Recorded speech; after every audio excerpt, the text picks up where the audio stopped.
우리가 오전에는 우리와 함께라는 제목으로 성탄 주일을 맞이하여서 마태복음 1장의 말씀을 살펴봤습니다. 우리가 그 주님의 기쁜 소식을 전해야 되는 사람은 누구일까요? 우리가 함께해야 될 사랑하는 지인은 누구일까요?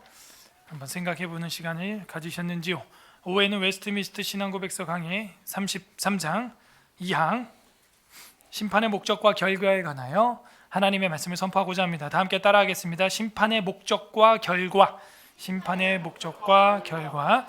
심판에는 목적이 있고 그리고 그 목적을 이룬 다음 어떤 결과가 돌출이 된다는 것입니다. 우리가 지난 시간에 대복습은 다 했으니까 우리가 마지막에 사망이 끝나고 나서 대복습은 1장부터 해보도록 하고, 오늘은 33장 1항만 살펴보겠습니다. 최후 심판. 마지막 심판이 있다는 것입니다. 하나님의 심판이 있다는 것이죠. 우리 인생에 모두 다 맞이해야 될 심판이에요. 하나님께서 그 최후의 심판의 한 날을 정해두셨고 그 심판 권세를 모두 다 예수 그리스도에게 위임하셨다라는 것을 우리는 성경을 통하여 확인을 구절구절 다 했습니다.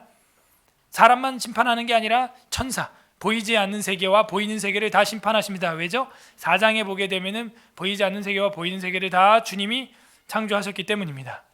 왜 예수님이 할까요? 예수님도 창조주이시기 때문입니다. 태초에 말씀이 계시느라 할 때 그 태초라는 말은 아르케라고 하는 헬라어인데, 철학을 조금이라도 공부해 보신 분은 알 거예요. 아르케가 뭐냐? 근본. 세상의 근본은 무엇일까? 사람들마다 다 다른 이야기를 했죠. 어떤 사람은 물이다, 공기다, 탈레스는 뭐 그런 얘기를 했고, 어떤 사람은 흙이다, 어떤 사람은 부동의 원자다, 어떤 사람은 원소다, 원자다, 뭐 이런 얘기를 했고, 근데 태초에 뭐가 있었냐 할 때 말씀이었다는 거죠. 로고스. 그 말씀으로 세상이 창조됐고 그 말씀이 누구냐? 바로 예수님이라는 거죠. 그래서 그분이 창조주이시기 때문에 망가뜨릴 수 있어요. 심판할 수도 있고 고칠 수도 있어요. 내가 만든 모래성은 내가 부셔도 누가 뭐라 안 해요. 남이 만든 걸 부시면 뭐라고 하겠죠. 천사 하나님이 만들었어요. 몇 장에? 4장에. 창조, 웨스트민스터 신앙고백서 4장에서 우리가 배웠죠. 그리고 사람도 하나님이 만들었어요. 그리고 결국에는 그 심판대, 그리스도의 심판대라고 여기 되어 있고, 이 그리스도의 심판대는 곧 하나님의 심판대입니다. 우리의 생각, 말, 행동, 자초지정을 다 밝혀내고 무슨 무익한 말을 했든지 간에 선악간의 심판을 받으리라 그랬어요. 무슨 농담을, 무슨 은연중에 했던 말이든지 간에 성경 다른 번역에 보니까 다 심판을 받는다. 선악간에. 그래서 우리가 은연중에라도 무심코라도 말을 잘해야지, 안 그러면은 그거 다 심판을 받는다 하는 겁니다. 그래서 이 마지막 장 아이콘을 이렇게 저울로 한 것은 그 법원에도 보면은 이렇게 딱 저울을 들고 있는 심볼을 우리가 볼 수가 있죠. 그래서 그 저울로 무게를, 경중을 달아보는 거예요. 그래서 가운데에 추가 있고 경중을 달아보는 거죠. 자, 이 양 심판의 목적과 결과입니다. 좀 길어도요, 뭐 간단한 내용이기 때문에 오늘은 뭐 오래 안 걸릴 거라고 생각이 들어요. 다 같이 한번 읽어보겠습니다. 시작. 하나님께서 이 날을 정하신 목적은 택함 받은 자들을 영원히 구원하여 자비의 영광에 나타내시며 사악하고 불순종하는 버림받은 자들을 정죄하여 그의 공의와 영광을 나타내시기 위함이다. 그때로부터 의인은 영원한 생명에 이르게 되며 주 앞으로부터 오는 충만한 기쁨과 유쾌함을 얻게 될 것이나, 하나님을 알지 못하고 예수 그리스도의 복음에 순종하지 않는 사악한 자들은 영원한 고통 가운데 던져져 주 앞으로부터 그리고 그의 능력의 영광으로부터 오는 영원한 파멸로 벌을 받게 될 것이다. 아멘이죠. 이거는 뭐 성경에 있는 내용을 그냥 거의 그대로 썼네요.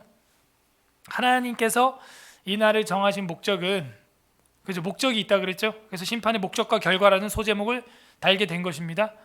원래는 이게 없다 그랬어요. 모든 웨스트민스터 신앙고백서 원서에는 소제목이 없고, 이 원서에 없는 거를 우리는 지금 이렇게 괄호치기로 해가지고 소제목을 1장부터 지금까지 다 달아왔습니다. 김석환 교수님의 연구를 많이 참조를 했고요. 저는 웨스트민스터 신앙고백서 강의 해설, 뭐 강론, 뭐 역사, 뭐 그런 출판물 책들이 시중에 많이 있는 거 여러분 아시죠? 그래서 많은 분들이, 많은 학자들이 이 웨스트민스터 신앙고백서에 대해서 연구를 많이 했기 때문에 이런 자료들은 여러분도 많이 접해볼 수가 있습니다. 그만큼 중요한데 안 알려져 있기 때문에 학자들이 이렇게 많은 책들을 내는 거예요. 하나님께서는 이 심판날을 정하신 목적이 있는데, 그 목적은 택함 받은 자들을 영원히 구원하여, 목적은 그거예요. 심판을 통하여 구원하겠다는 것이죠. 이사야서 25장 한번 펼쳐보시겠어요? 구약 성경 이사야서, 이건 관주에 없어요. 4라고 되어 있죠. 25장을 보게 되면은 이 장 제목이 뭐라고 되어 있습니까? 25장이 찬송인데, 이게 무슨 찬송이냐면 심판 찬송이에요. 하나님의 심판을 찬양한다는 거예요. 심판이랑 찬양은 사실 어울리지가 않죠, 단어 자체가요. 하지만 누구한테는 어울리느냐? 성도에게는 어울려요. 성도는 언제를 찬양하고 언제를 기다려요? 심판날. 그 억압받고 힘들고 핍박받고 차별받고 눌려있고 했던 그 상처들이 언제 벗겨지느냐? 심판의 날에 벗겨진다는 거예요. 25장 8절 읽어볼까요? 시작. 사망을 영원히 멸하실 것이라. 주 여호와께서 모든 얼굴에서 눈물을 씻기시며 자기 백성의 수치를 온 천하에서 제하시리라. 여호와께서 이같이 말씀하셨느니라. 우리 오전에 봤던 요한계시록의 마지막 주님이 우리와 항상 함께 계셔서 그의 장막이 되어주시고 우리와 함께 계셔서 했던 거랑 똑같은 뉘앙스죠. 그의 눈물을 닦아주시고 한다는 거예요. 그렇군요. 우리 성도들에게는 심판이 뭐예요? 다시는 아픈 것이나 병든 것이나 고통스러운 것이나 죽음이나 눈물이나 이런 게 끝나는 순간이 심판이라는 거예요. 그래서 성도들은 심판날에 찬양을 하게 되어 있어요. 그게 구약 성경에서부터 이렇게 나와 있어요. 그래서 심판의 목적은 바로 구원이에요. 구원. 이 구원을 통해서 결국에는 하나님이 성도의 억울한 모든 것을 씻어주시고 누명을 벗겨주시는 백보자 심판이라는 것이죠. 그래서 우리 성도들은요, 어떻게 해야 돼요? 주 예수님 오셔서 세상을 심판해도 나의 영혼은 늘 평안해 라고 노래를 부르는 것입니다. 이게 심판의 목적이에요. 그러니까 사실 성도들은 어때야 돼요? 심판이 두렵기도 하지만 기다려져야 돼요. 여러분, 심판이 기다려져요? 북한의 성도들은 그날을 사무치게 지금 기다리고 있을 거예요. 하루라도 빨리 땡겨달라고 지금 그 요독 수용소에서 머리 없는 괴물처럼 하고 강제 수용 노동소에서 고문을 당하면서 기도하고 있습니다. 우리랑 완전 차원이 다르죠. 우리는 하루라도 더 살게 해주세요. 주님 아직 주님 아직 나 아직 더 좀 더 놀고 그게 뭘 보여주냐면요, 성도로서 핍박이 없다는 거예요. 그러니까 핍박이 없는 성도다, 어울리지가 않아요. 초대교회 때부터 기독교인이 된다는 것 자체는 핍박을 받기로 작정했냐, 굶기로 결정했냐, 도망다니기로 결정했냐, 그게 기독교인 예수쟁이가 된다는 뜻이에요. 사도행전에도 보면 그러잖아요. 저 사람들이 예수쟁이라, 저 사람들이 연병이라. 우리가 박해가 없는 건 너무 편안하게 입을 다물고 살기 때문입니다. 전도를 일으키지 못하기 때문이고 구원받는 자를 더하지 못하기 때문이죠. 평안한 거예요. 그래서 우리는 지금 평안하면 안 되고, 지금은 박해를 받고 고문을 당하고 세상과 역행하고 성경과 순행하고 그러면서 마지막 심판날을 사무치게 기다리는 그런 사람이 돼야 돼요. 그게 성도가 가는 길이에요. 살아있는 연어는 물을 거슬러 가지만 죽은 연어는 보세요. 두리둥실 같이 떠내려갑니다. 같이 죽는 거예요. 구원하여 그의 자비의 영광을 나타내는 게 1차적인 목적입니다. 마태복음 신약에도 보면 25장 31에서 46절 중에 34절까지 오늘 우리가 읽었던 본문인데요.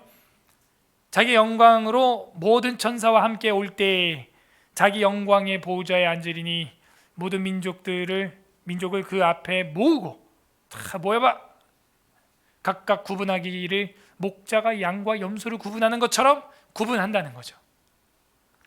양은 그 오른편에 염소는 왼편에 두리라. 구약 성경부터 염소는 그 아사셀의 그 염소 기억나십니까? 사탄에게 내어주는. 그래서 염소가 생긴 것도 뿔이 이렇게 하고 귀가 이렇게 있고 턱이 뾰족해요. 그러니까 그게 딱 오각형 별 모양이거든요. 얼굴 구조가 눈동자도 그렇고. 그래서 많은 사람들이 이제 특히 히브리인들은 염소는 이제 사탄을 악령을 상징한다. 염소는 왼편에 두리라. 그때의 임금이 그 오른편에 있는 자들에게 이르시되 내 아버지께 복받을 자들이여 나와 창세로부터 너희를 위하여 예비된 나라를 상속받으라. 양들이 얼마나 고생했겠어요. 양들이 염소들을 맨날 들이받고 찌르고. 양들한테 이제는 창세 때부터 예비된 하나님의 나라를 받아라. 근데 그 사람들이 복 있는 사람이야. 복 있는 사람. 아버지께 복받을 자들이여. 시냇가에 심기운 자들이여. 복받은 자들이여. 그렇군요. 그 오른편에 있다는 것이 우파입니다. 사실은. 그래서 우파는 늘 변하지 않으려고 해요. 그냥 원래 있던 거대로, 원래 성경대로 그냥. 이걸 또 성경을 또 뭐 이상하게 뭐 변조해서 무슨 동성연애 또 가능하다, 뭐 다윗과 요나단이 그렇게 사랑했던 건 동성연애자였기 때문이다, 뭐 그런 말도 안 되는 그런 얘기를 하는 사람들이 보통 여기 있어요. 여기 보통 여기 있고, 있는 그대로 성경을 가져가려는 사람들이 보통 여기 있어요. 여기. 예. 그래서 조금 뭐 여기 있는 사람들이 답답해 보일 수도 있어요. 그 옛날 거 고리짝적 거 2000년 전 거 믿고 이러고 있으니까, 500년 전 종교 개혁된 거 믿고 있고 막 이러니까 여기 있는 사람들이 좀 깝깝해 보일 수 있어요. 좀 막 빨리빨리 변했으면 좋겠어요. 여기 있는 사람들은 막 변하고 또 변하고 또 변하고. 근데 여기 있는 사람들은 좀 안 변했으면 좋겠어요. 성향이 그래요. 근데 주님이 누구를 보느냐? 예, 있죠. 오른편에 있는 자들을 부른다는 거예요. 우리도 늘 리폼 해야 됩니다. 원래 자리로 자꾸 돌려놓는 연습을 해야 돼요. 원래 자리로. 무조건 새로운 게 좋은 게 아니라는 거죠. 창세로부터 나와 너희를 위하여 예비된 나라를 상속받아라. 와, 저 여러분이 천국으로 가는 것은 창세전에 이미 예비된 거였거든요. 그러니까 예정설에 대해서, 예정에 대해서 주님은 복음서에서도 이렇게 말씀하고 계세요. 내게로 오기로 작정된 자들을 하나님이 내게 주셨다. 아버지께서 작정론을 이야기하십니다. 내 양은 내 음성을 듣는다. 내 음성을 듣지 않는 것은 너는 내 양이 아니기 때문이야. 집에 가봐. 간단해요. 우리 예수님 앞에선. 그러니까 여러분이 성경 이야기가 듣기 좋고, 성경이 좋고, 성경을 1시간 동안 설교하는 게 교회가 좋고, 20분 동안 30분 동안 그냥 개그맨 뺨치게 설교하는 목사님보다, 배꼽 빠지게 웃겨놓는 부흥 강사보다 이런 성경, 조용하지만 따박따박 들리는 이런 성경이 좋은 것은 여러분이 바로 복받은 자라는 뜻입니다. 그러면 귀가 열려서 들려요. 내 양은 내 음성을 듣는다 하는 것이죠. 결국 이 심판을 통하여 주님은 자신의 영광을 나타내고 자신의 백성을 어떻게 해요? 결국 구원하는 그 일을 성취하십니다. 그게 심판의 목적이에요. 또 하나, 사악하고 불순종하는 버림받은 자들은 정죄한다. 사악한 자는 불순종하는 자죠. 선한 자는 순종하는 자고요. 그래서 이 사악한 자, 불순종하는 자는 이렇게 돼요. 다 같이 한번 읽어볼까요? 시작. 다만 내 고집과 회개하지 아니한 마음을 따라 진노의 날 곧 하나님의 의로우신 심판이 나타나는 그 날에 이마의 진노를 내게 쌓는도다. 하나님께서 각 사람에게 그 행한 대로 보응하시되. 아멘. 구약의 오바댜서나 이런 데도 네가 행한 대로 갚으리라, 갚아 주리니, 이런 말씀이 구약에도 많이 있었죠. 신약도 마찬가지예요. 하나님께서 이 불순종하는 자들, 사악한 자들을 누구라고 판단하느냐? 누가 사악하다고 판단하느냐? 고집, 절로 역정하는데 그 크리스찬을 처음에 나와서 방해하는 자가 누구예요? 고집쟁이. 기억나요? 그리고 고집쟁이 친구 누구였어요? 변덕쟁이. 그래서 존 버년이 크리스찬이 여행을 제일 처음 떠나는데 방해 요소가, 성도의 방해 요소가 뭐냐? 내 고집. 고집 더럽게 세요, 인간들. 아무튼 변덕, 회개 안 합니다. 그래서 이 인간의 고집과 이 회개치 아니함, 바울은 꼬집어서 얘기하는데 로마서 2장은 이건 바로 그 법정적 칭의를 이야기하기 전에 초반에 바울이 이제 죄인과 의인을 갈라놓는 기준에서 이런 얘기를 하는 거예요. 고집과 회개하지 아니하는 마음을 따라서 진노의 날 곧 하나님의 의로우신 심판이 나타나는 그 날, the day, 그 날이죠. 그 날에 이마의 진노를 네 머리에 쌓고 있다 지금. 그러니까 우리가 고집을 피우고 변덕을 부리고 돌아오지 않으면요, 우리 머리 위에 진노의 화약고를 쌓고 있는 거예요. 마지막 심판 날에 그 다 하나님이 불 붙입니다. 터뜨려요. 그리고 각 사람이 행한 대로 보응하시되. 제가 최근에 이렇게 성도들 보니까 복받을 사람은 복받을 짓을 한다. 참 막 입이 근질근질한데 얘기하고 싶어서. 복받을 사람은 복받을 짓을 한다. 제가 그런 걸 느껴요. 때가 되면 얘기하겠지만 하나님께서 그 각 사람에게 행한 대로 보응하신다 하는 거예요. 보응하신다. 늘 제 마음속에 저 성도는 좀 더 이걸 내가 은혜를 갚아야 되는데 교회에 너무 이렇게 기여를 많이 해서, 정말 기여를 많이 했어요. 그래서 고맙다 하는 마음을 가지고 있었는데 그렇게 그냥 1년 2년 지나가는데 뭐 하나님이 복을 줘버리니까 뭐 아브라함 같은 기업이 생겨요. 그냥 감사한 거예요. 하나님 앞에서 순종하는 자와 불순종하는 자는 그렇게 차이가 나요. 그래서 늘 얘기하지만 도토리 한 바퀴 구르는 것보다, 도토리 10바퀴 100바퀴 구르는 것보다 그냥 호박 한 2바퀴 구르면 끝나요. 한 바퀴 구르면. 예. 우리가 막 깨작깨작 막 하는 것보다 하나님이 한 방 주시면 끝나요. 그냥 하나님이 한 번 콧바람 흥 부니까 홍해가 갈라졌대요. 성경에. 그의 콧바람으로 그 홍해를 가르시며 이렇게 돼 있어요. 콧바람으로. 입으로 불면 어떻게 될까요? 다 날아가 버려요. 하나님의 영광을 나타내고 사악하고 불순종하는 자는 버림받은 자들이죠. 심판하기 위해서죠. 로마서 같은 책이죠. 9장 22에서 23절에 보게 되면은 읽어보세요. 시작. 만일 하나님이 그의 진노를 보이시고 그의 능력을 알게 하고자 하사 멸하기로 준비된 진노의 그릇을 오래 참으심으로 관용하시고 또한 영광 받기로 예비하사 신바 긍휼의 그릇을 대하여 그 영광의 풍성함을 알게 하고자 하셨을지라도 무슨 말을 하리요. 하나님이 절대 주권자인데 그분이 멸하기로 예정한 자, 그 진노의 그릇들에 대해서는 하나님이 오래 참으시고 관용하신다. 그리고 반대로 영광을 받기로 예비하신 바 그 그릇에 대하여 영광의 풍성함을 알게 하고자 하셨을지라도 무슨 말을 하겠냐 하면서 토기장의 이유가 나옵니다. 토기장의 비유. 그래서 멸하기로 준비된 자들이 있다는 거예요. 하나님이 악한 자는 악한 때 적당하게 쓰게 그릇을 만들어 놨다는 것이죠. 결국 그 그릇들은 하나님이 다 철장으로 질그릇 파하듯이 깨트립니다. 그런다고 한들 네가 무슨 얘기를 하겠느냐? 왜? 그건 하나님 자유니까. 그래서 이렇게 버림받은 자들이 있다는 것이죠. 사악하고 불순종하는 버림받은 자들을 정죄하여 두 가지죠. 영광을 받기 위하여, 또 하나는 정죄하기 위하여 극과 극으로 갈리는 거예요.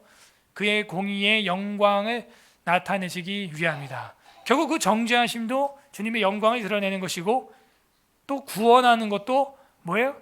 그 주님의 영광을 드러내는 것이죠. 구원하시는 것도 정죄하는 것도 결국 하나님의 영광을 드러내기 위한 마지막 심판의 목적이다라는 것입니다. 그때로부터 의인은 영원한 생명에 이르게 되며, 자, 그 결과입니다. 여기부터는 심판의 목적은 이야기를 했고요. 그 심판의 결과, 의인들은 우편에 있는 자고 양이었죠. 영원한 생명에 이르게 된다. 마태복음 25장 31절에서 46절 중 44에서 46절 보겠습니다. 다 같이 읽어볼까요? 시작.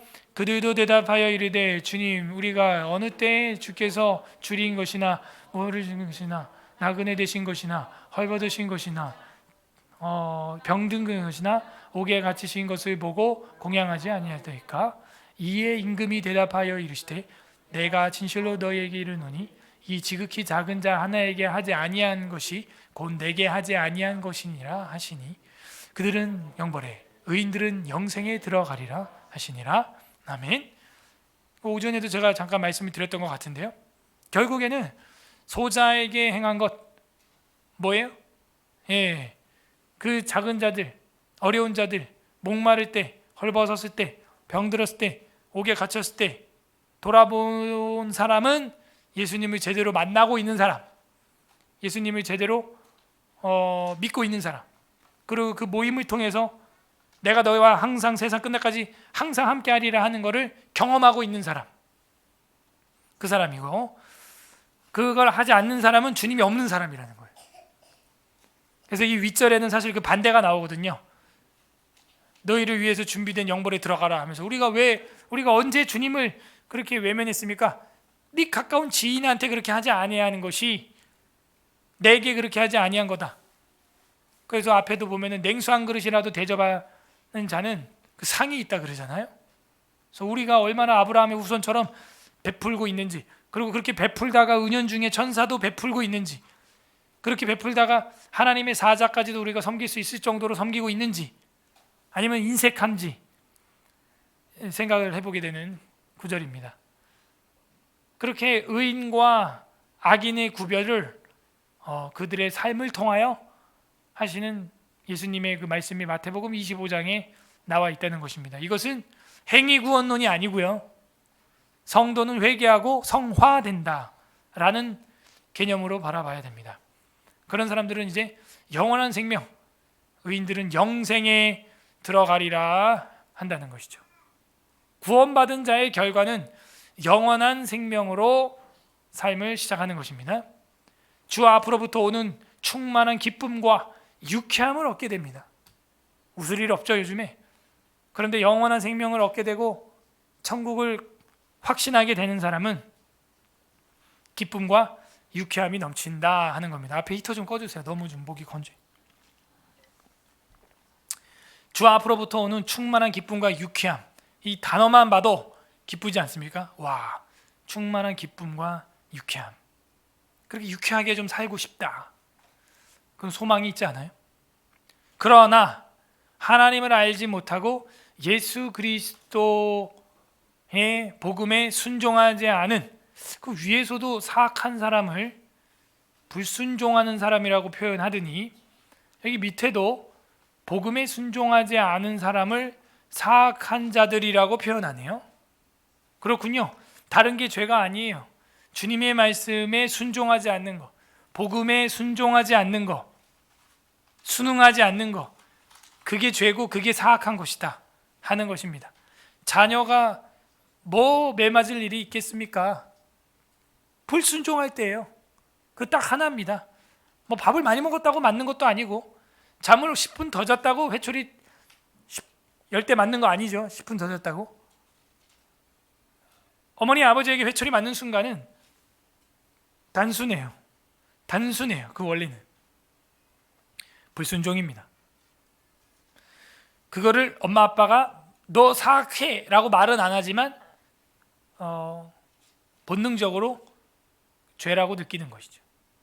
회초리감이라고 느끼는 것이죠. 악하다고 판단을 하는 것이죠. 그래서 회초리를 대는 것이고 권징을 하는 것입니다. 복음에 순종해야 하는군요. 맞습니다. 복음이 무엇입니까? 그리스도께서 오심이죠. 그리고 그리스도께서 살아가심이죠. 그리고 그 교회와 하나됨, 교리의 하나임을 확인하는 것입니다. 사도행전 3장 19절 읽겠습니다. 시작. 그러므로 너희가 회개하고 돌이켜 너희 죄 없이 함을 받으라. 이같이 하면 새롭게 되는 날이 주 앞으로부터 이를 것이요. 아멘. 회개하면 새롭게 된다는 거죠. 아하.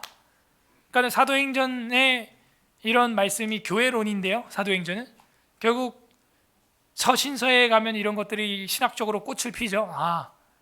그런즉 누구든지 그리스도 안에 있는 사람은 새로운 피조물이라. 이전 것은 지나갔으니 보라 새 것이 되었다. 예수 그리스도께로 회개해서 돌아온 사람은 죄 없이 함을 받으리라. 죄 없다고 쳐주는 거예요.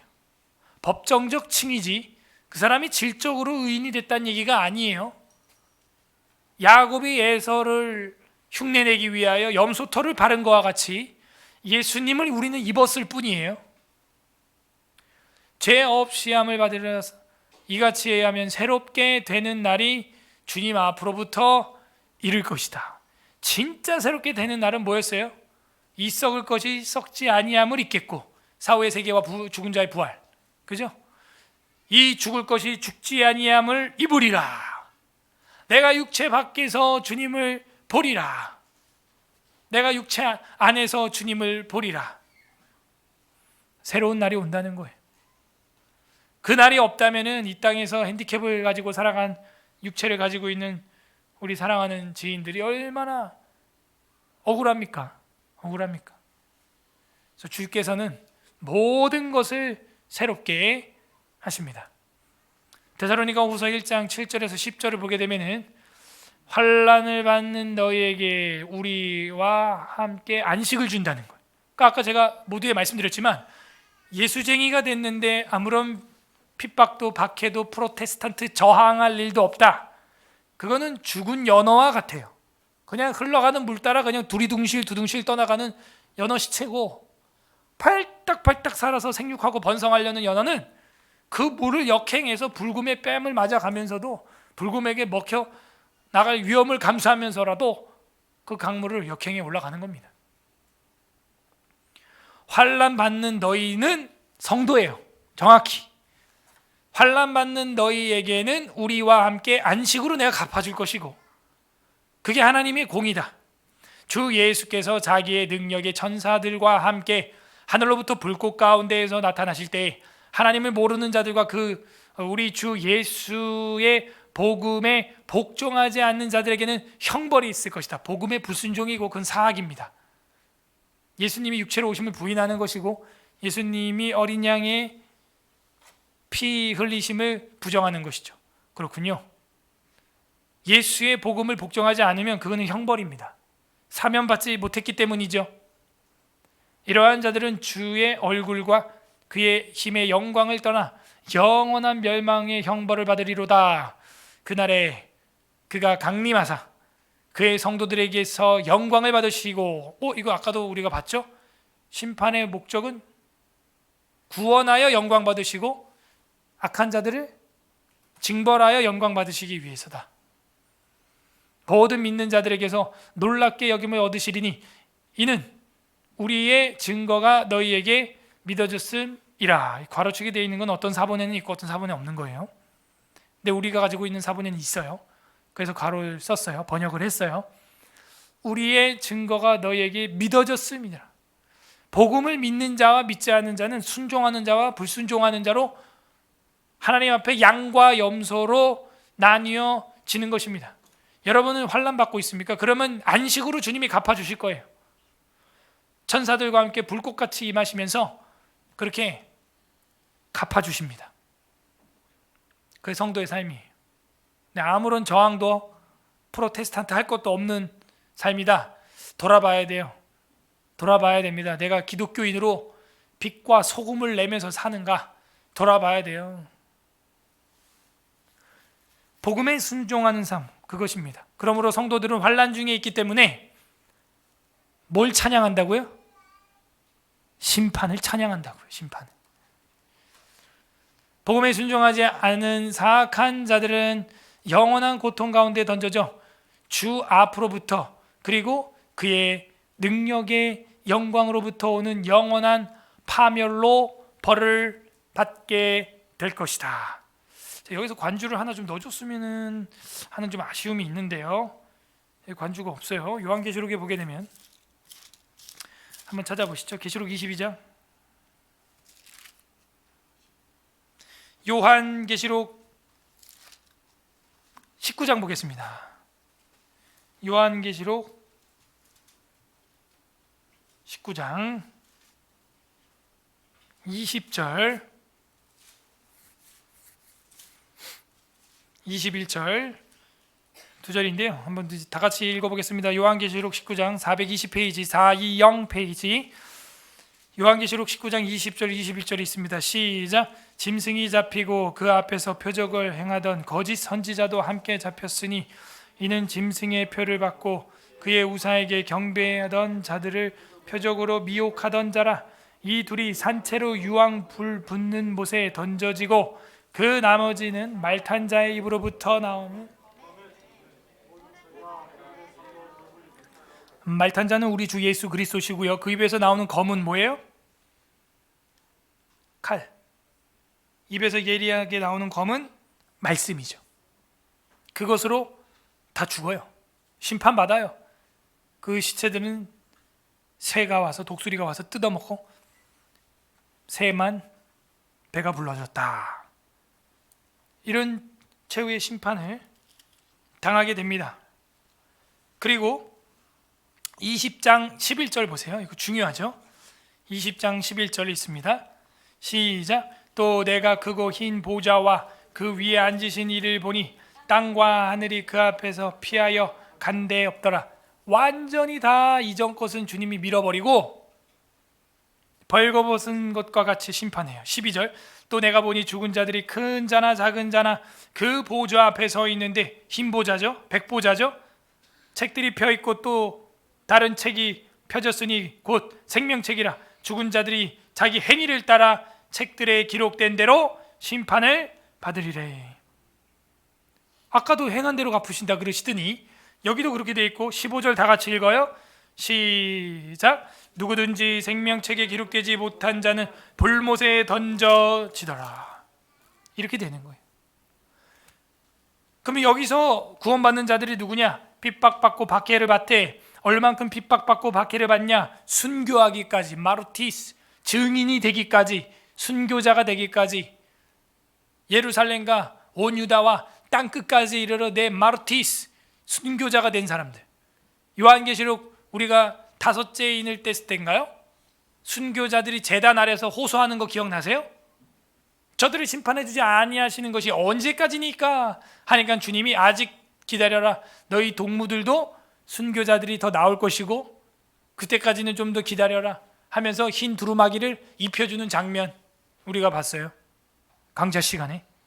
그거예요. 그 흰 두루마기를 입고 그런 하늘의 번제단 아래에서 우리가 주님을 기다릴 수 있을 만한 신앙이 되려면 이 땅에서 얼마나 큰 각오와 결단으로 프로테스탄트 하면서 살아야 그렇게 영광스러운 영생을 얻을 수 있는지 보여주는 겁니다. 쉬운 일이 아니라는 거예요. 우리 힘으로 능력으로 되는 것도 아니지만, 그래서 은혜를 갈망하고 기도하는 거예요. 결정적인 그 순간에 우리에게 믿음을 달라고. 왜냐? 그의 능력의 영광으로부터 오는 영원한 파멸이 그 불순종하는 자들에게 임하기 때문입니다. 임하기 때문이죠. 자, 이렇게 하면은 오늘 심판의 목적과 결과에 대해서는 성경 구절을 다 살펴봤습니다. 심판의 목적은 뭐예요? 그의 자비의 영광을 나타내서 자신의 백성들을 구원하는 것이고, 사악한 자들은 불순종하는 자들을 정죄하여서 공의의 심판을 통하여 하나님의 영광을 나타내기 위함입니다. 이렇게 하나님께서는 한 날을 정하셔서 그 목적을 정확하게 세우셨고 성경에 계시하셨습니다. 그의 영광스러운 공의와 은혜의 자비를 나타내시기 위해서 그 심판을 또한 활용하십니다. 그때 의인과 악인은 영원한 보응을 받게 됩니다. 저와 여러분도 누가 먼저 갈지는 모르지만 개인적으로는 이미 심판을 다 받을 수 있어요. 죽음이라는 관문을 통하여. 그리고도 마지막 흰 백보자 심판 앞에 우리가 다 서게 되고, 짐승과 함께 먹고 마시며 쾌락을 즐겼던 권세자들은 불붙는 유황못에 산채로 던져지게 된다는 거예요. 짐승은 뭐예요? 권력자라는 걸 우리는 성경을 통하여 역사를 통하여 공부했습니다. 그러므로 신자나 불신자나 다 부활하게 되어 있다는 걸 우리가 배웠으므로 우리의 부활이 영광스러운 부활이 되도록 하나님 앞에 기도하는 저와 여러분 되기를 주님의 이름으로 간절히 소망합니다. 아멘. 말씀을 생각하면서 기도하도록 하겠습니다. 이 시간 첫 번째 기도할 것은 하나님, 우리를 세상과 똑같이 흘러가게 내버려 두지 아니하시고 우리를 하나님의 말씀을 일용할 양식으로 삼고 생육하고 번성하며 자자손손 신앙을 부흥시킬 수 있는 제자로 삼아주셔서 악한 세상으로부터 역행할 수 있는 믿음을 주셔서 감사합니다. 우리에게 이런 말씀과 성경과 교리를 주셔서 감사합니다. 감사 기도하시길 바랍니다. 두 번째 기도할 것은 하나님, 내 삶에는 아무런 저항도 핍박도 환난도 기독교인이라는 것으로 받는 부당함도 없네요. 오히려 회개해야 될 문제일 수 있어요. 하나님의 일이라면 르움과 심새가 성전을 방해하고 산발락과 도비아와 게셈이 성벽을 방해했어요. 하나님의 뜻이라면요, 마귀가 살아있는 이상 그냥 잘 되지 않아요. 하나님, 세상에 살면서 세속에 물들여져서 아무런 고통도 고난도 환난도 없이 살았던 모습, 너희의 환난을 안식으로 갚아준다는 그 성경 말씀이 나와는 상관이 없네요. 용서하여 주시옵소서. 지금도 너무 안식이 넘치고 풍족해요. 용서하여 주시옵소서. 내게 있는 모든 것을 주님께 드리지 못하고 나누지 못했네요. 용서하여 주옵소서. 회개 기도했으면 좋겠고요. 세 번째 기도할 것은 간구하는 기도하겠습니다. 하나님, 심판의 목적과 결과가 확실합니다. 자자손손 대대로 우리가 심판을 두려워하되 찬양할 수 있을 만큼 이 땅에서 기독교인답게 예수 믿는 제자답게 살아가게 하여 주시옵소서. 간구하는 기도도 올려드리겠습니다. 성령님께서 인도하시는 대로 우리 마음을 쫓아 기도하겠습니다. 기도합니다. 하나님 아버지, 감사드립니다. 주님의 은혜와 사랑 가운데